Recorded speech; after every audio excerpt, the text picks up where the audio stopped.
Last week, I showed you the cells, and at the end of that episode, I pointed at something across the harbor, an island.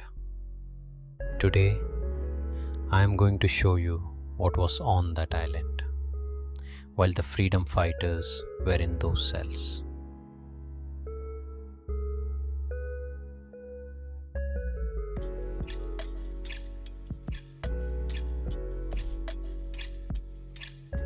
The ferry from Aberdeen Jetty takes 15 minutes. 15 minutes across the same water that separated two completely different worlds. On one side, a prison designed to break the people demanding freedom.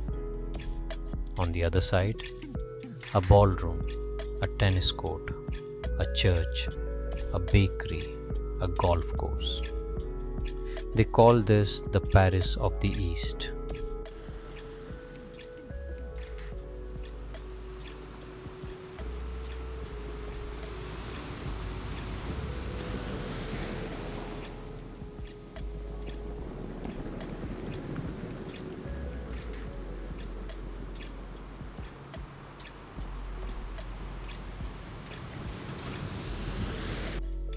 When you step off the ferry today, the first thing you notice is the silence. No voices from any building, just bird song, wind through leaves, and somewhere in the trees, deer moving.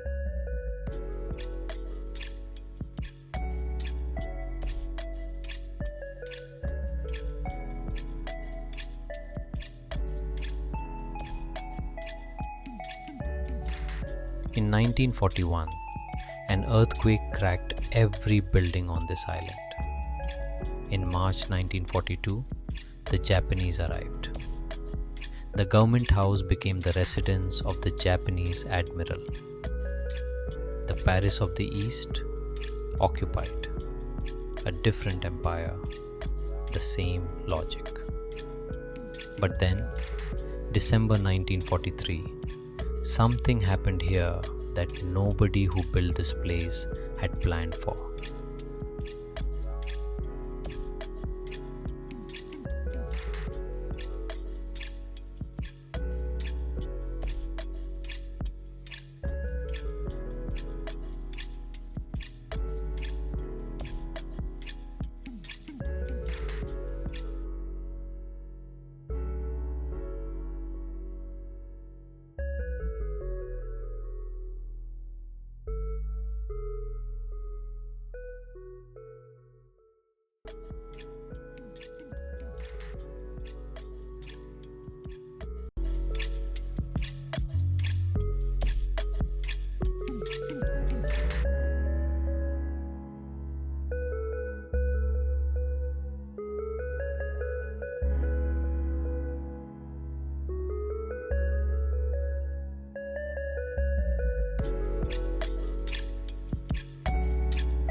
The buildings are still here, but the jungle is eating them.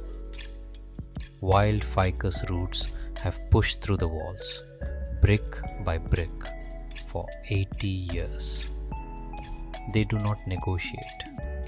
They find the weakest point in the mortar and they push, and the wall gives.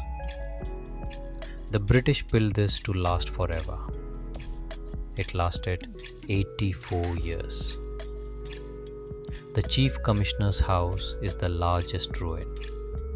You can still make out the ballroom floor, the archways, the garden walls. Deer graze where the garden used to be. There is a path at the far end of the island that most visitors never take. Follow it to the northern tip, past the last of the ruins, past where the trees thin out, and the island ends at a rocky shoreline.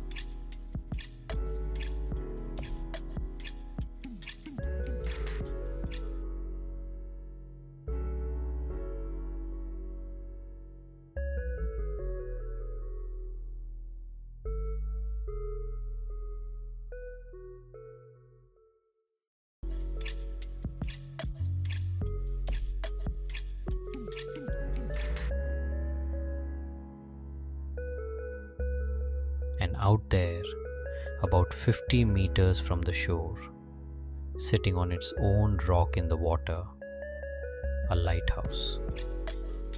Built in 1977, 10 meters tall, circular, white, approachable only at low tide. I walked out to it. This lighthouse, this small, unassuming tower at the edge of a forgotten island, was the first lighthouse in India to use solar panels to power its light.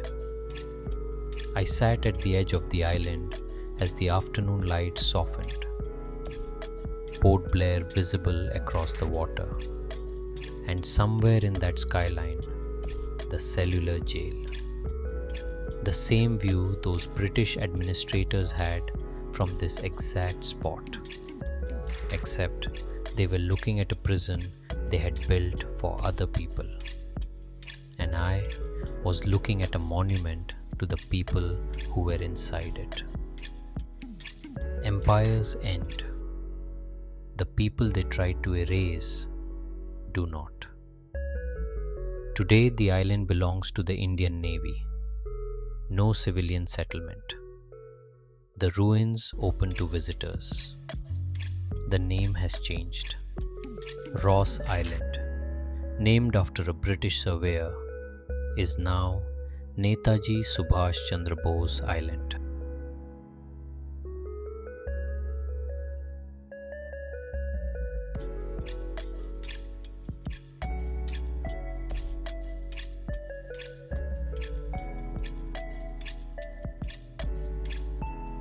And then, just before I turned back, I saw the statue.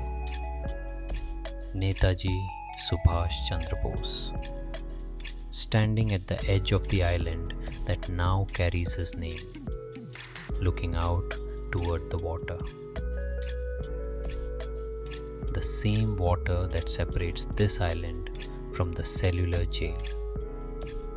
He stood here in December 1943 and hoisted a flag that the empire said would never fly here.